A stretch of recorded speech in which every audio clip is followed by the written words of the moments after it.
Over 12 million men, women, and children passed this way. Passed through rooms and corridors haunted with a special stillness which remains only in places once noisy with human life.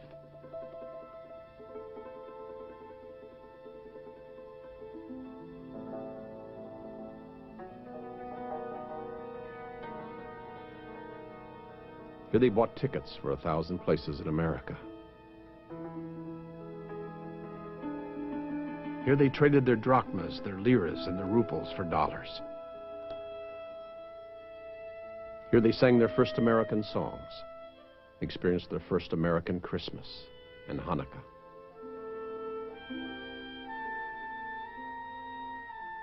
Here they waited to be given permission to pass over to the new land.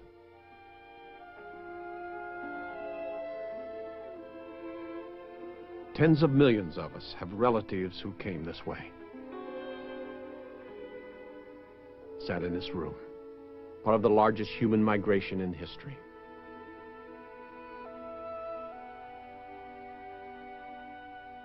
Of the many who came, some were turned away. But even they would leave part of themselves in America to remind us why they had come so far. Why they had made the journey.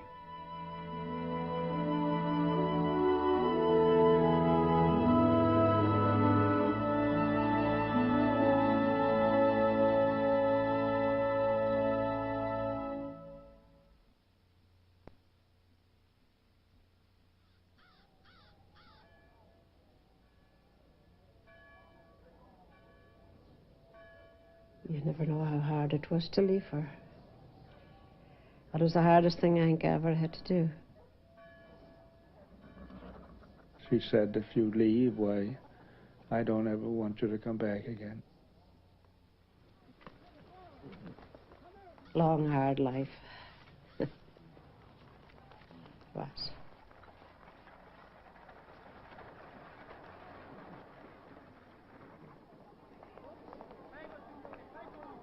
Europe had always lost its children to America. And now there were new reasons to leave. Industrial change and political unrest had brought increased joblessness and poverty to Italy and Southern Europe. And reaching as far north as the industrial cities of Poland and Russia.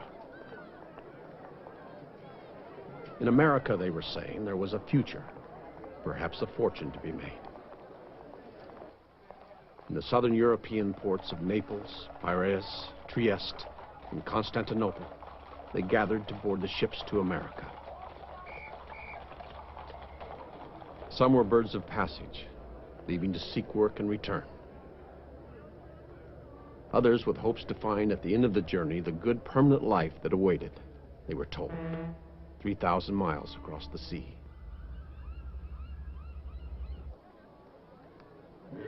In the rural areas of Eastern Europe, they had, in addition to poverty, other reasons to look to America. The government was taking young boys to the army. In a mother's lifetime, she might not see him again. And always there was the police, the historic persecutor of the Armenian, Slovak, and Jew.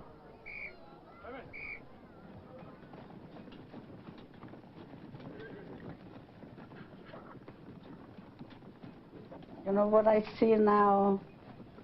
I see the peasant with a wagon and hay to take me away. The whole town was around my wagon. Everybody came to say goodbye. I didn't know how to say goodbye. Poland, Russia, Romania, and everybody just wanted to get out of there.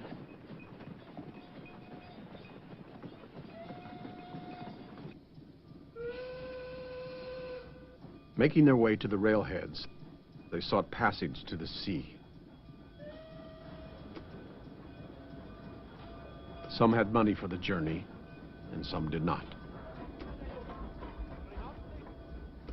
But turning back was seldom an alternative. I didn't pay no tickets. Get on a train and play for luck.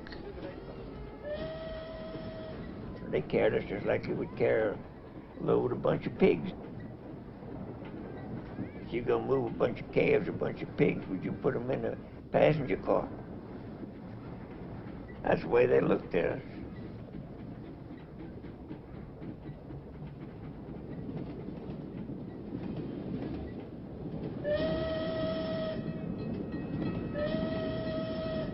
For many, entering the great port cities of Northern Europe was like entering a new world.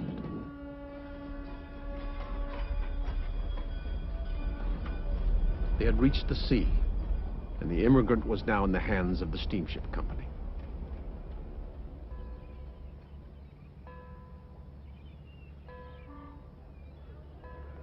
Immigrants from the east and north swarmed into Bremen, Antwerp, Hamburg, and Liverpool to be processed for the passage to America.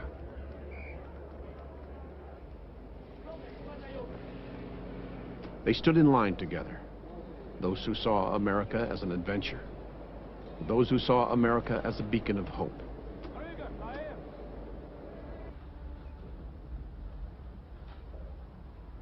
It was a business of numbers, an operation designed to house, feed, and process 4,000 people at a time, to identify those whom American authorities might reject and return to Europe at steamship expense. First thing they do with you is delouse you. Look, your hair all over. Your hair, if there was a net in your hair, you would have to have shampoo.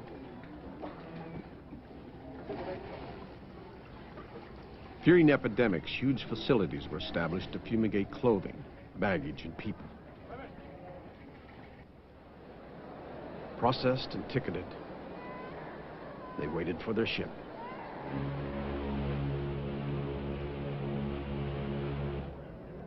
They boarded in many parts of Europe and in many kinds of vessels, most to New York and some to other ports. But they had one thing in common. They were traveling steerage, and the steamship companies understood the profit in numbers.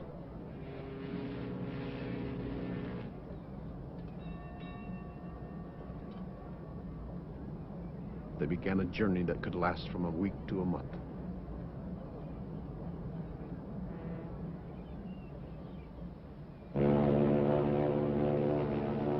That was the last time it ever ran again. That was the last trip she made. She should have never made that one either.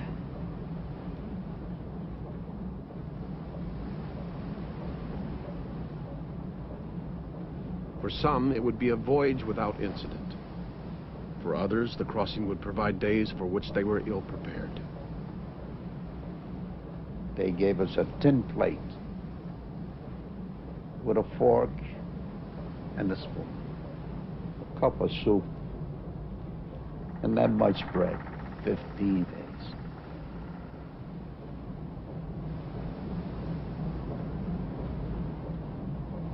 It was all one big room. I was in the cellar. There were little lights going on there all the time. Little lights. We were riding in the steerage like animals. You could see a lot of water, but we didn't see the sky. No sky.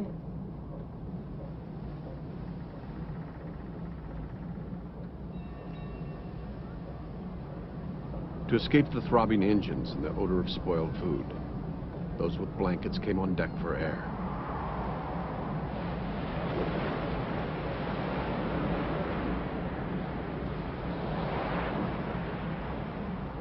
She was sick all the time. People didn't know where the toilets were, and so they had used it. It was a terrible life.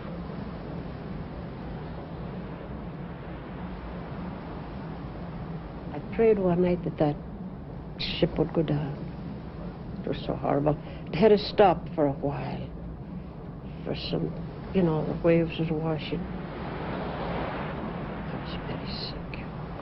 Trader to go down.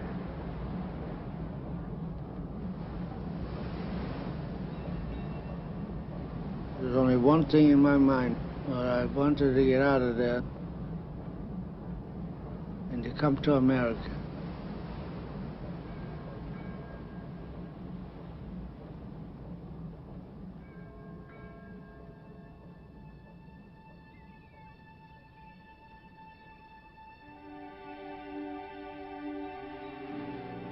It appeared like a fog, and everybody went over to the railing and just admiring.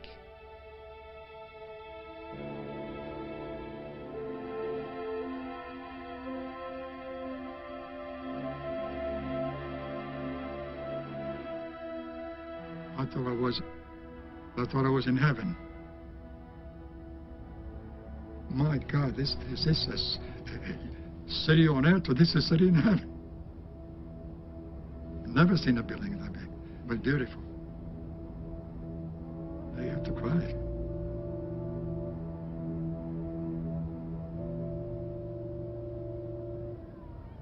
Everybody was just waiting to get off that, standing waiting to get off that ship.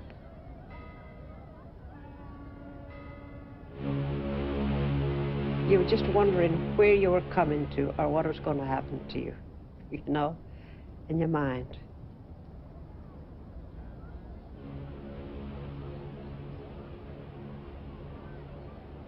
Still separated from the first class and cabin passengers who were processed by immigration officials on board, the immigrant from steerage waited yet another boat ride. This one from the Hudson River Pier to an island in the Upper Bay.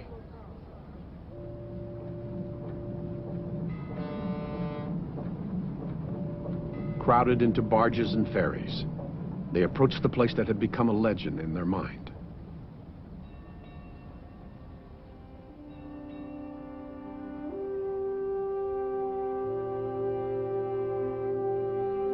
I couldn't get my eyes on that. It's great. I was kind of glad to see Ellis Island as bad as it was.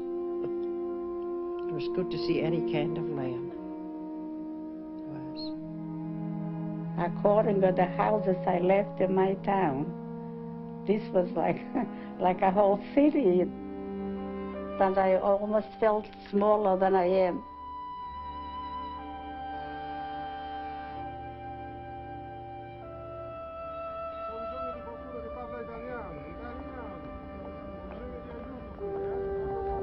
But when I came to these doors, I saw all these people there. I figured, well, I guess I'll have to stay here for good, probably, because all these people, what are they doing here? And nobody was happy. You don't know what's going to happen.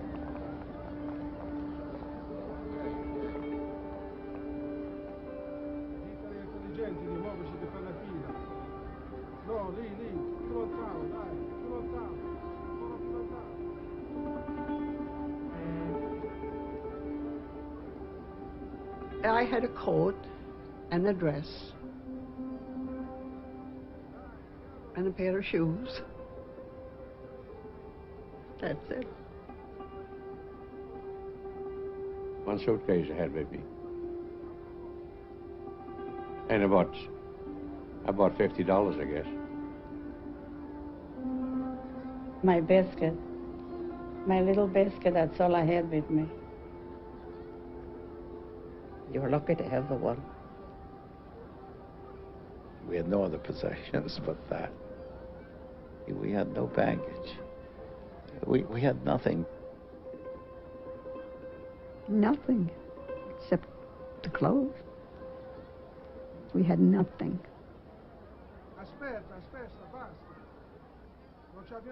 Clinging to their possessions, they entered the great building and climbed the stairs.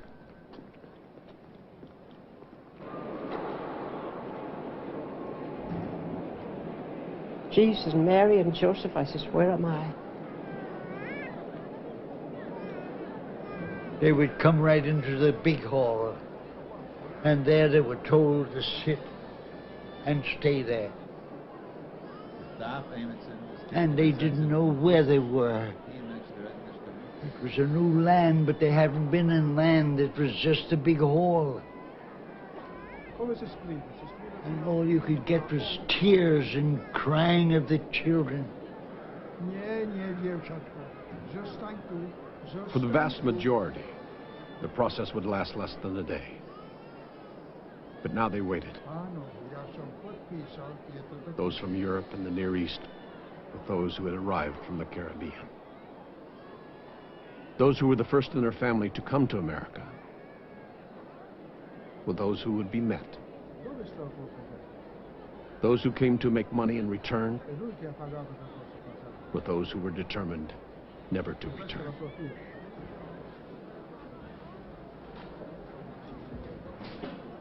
So they all had this fear, this worry. They were worried about police because they were always checked in the other countries. The word government frightened me. Government was tyranny. Government was officers who looked at you with a sense that they wanted to hate you or eliminate you. And the idea that there is democracy or that the policeman will help you was very new to me. As a policeman, to me, was someone who could cut my head off.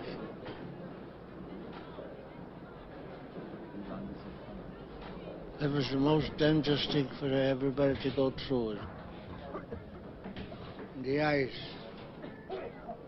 Trachoma, the dreaded disease of the immigrant, the diagnosis for which could lead to almost certain deportation.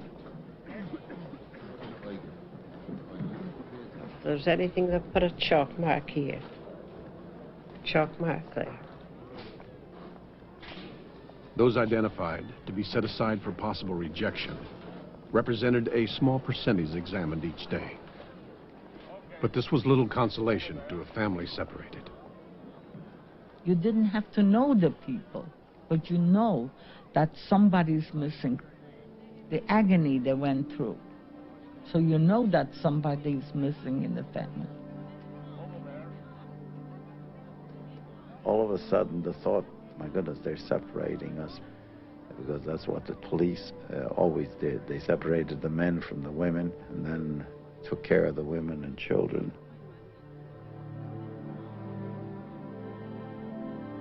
As long as some member of the family, some loving member of the family was with you, life was tolerable. You lived in a relationship of family love. Even though the other members of the family, you didn't know where they were, you could converse, you could plan, you could warm each other. I had a feeling that I'm left all alone. It's a terrible feeling. All of a sudden they were gone.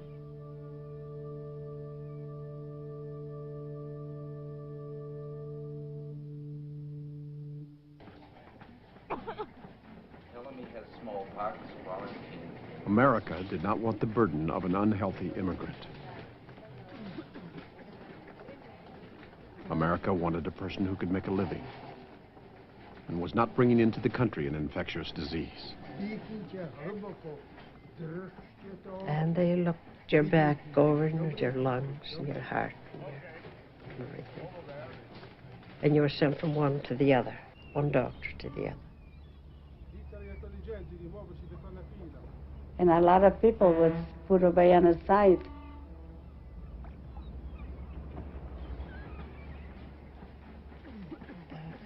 I wouldn't want to have been sent back.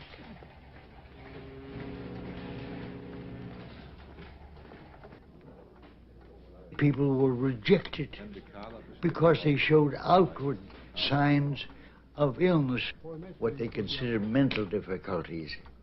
We didn't call it psychiatry, they called it neurology. And we said, we're sorry. And the ship that brought them had to take them back. That was a tragedy. I decided if they ever have to send me back, I'll jump down to the water and never go back to Russia. I never want to see it again.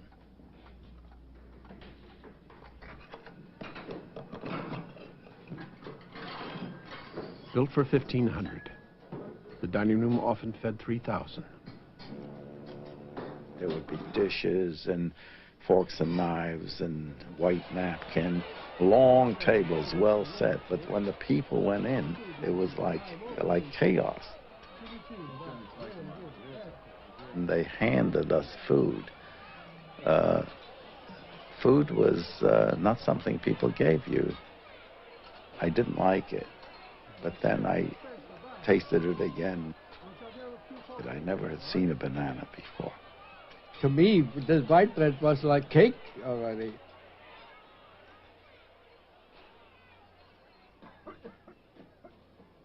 At night, Ellis served as a dormitory for thousands, waiting the new day.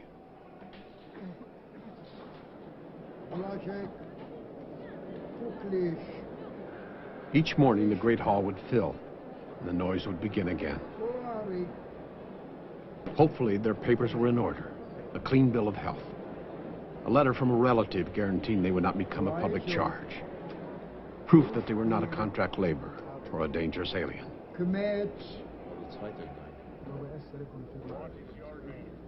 In adjacent rooms, the detained were given additional scrutiny and an opportunity to make their case. But accepting an appeal to Washington, the Board of Inquiry was the rejected immigrants' last chance. Through an interpreter, they did their best to persuade and to overcome the complexities of a changing immigration law.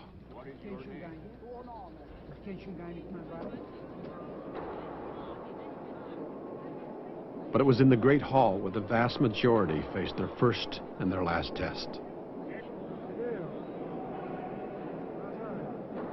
In his hand, the man at the registry desk held the ship's manifest. In his power, the right to interpret questions intended to identify those who should be let in or kept out.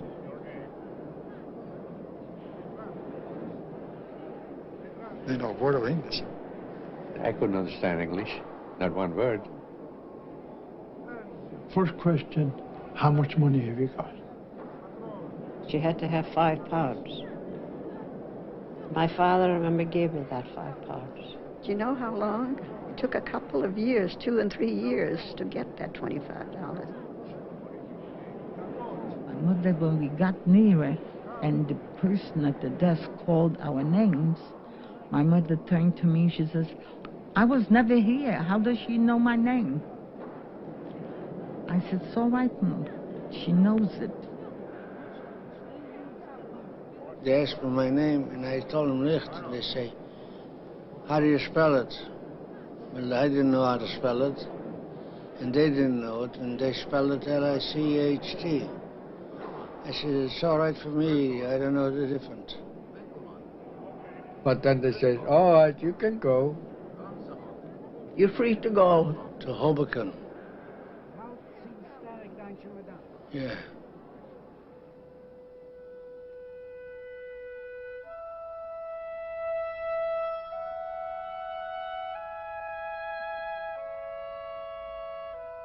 There would still be questions of what food to buy for the railroad trip to Chicago and the boat trip to Boston. There was still the strange names, the strange numbers, and the fear of losing one's money.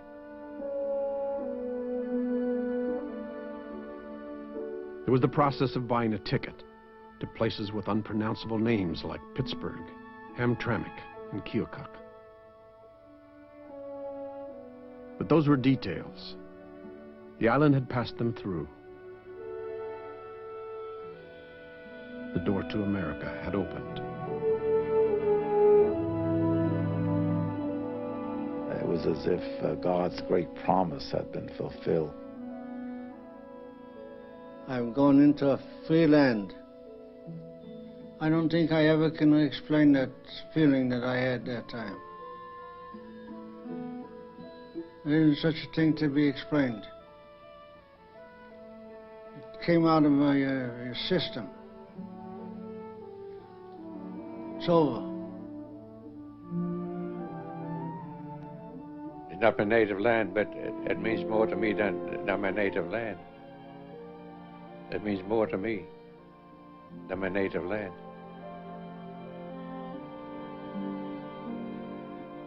Any country on earth, this never happened. And become a human being again. It's a miracle. I'm glad I'm here. Couldn't be any better, could it? And everybody had hopes. And one thing I was sure, and thousands like me, that the degradation, the abuse, and the privation that we had in Europe, we wouldn't have here. Oh, God, yes. Hoping for centuries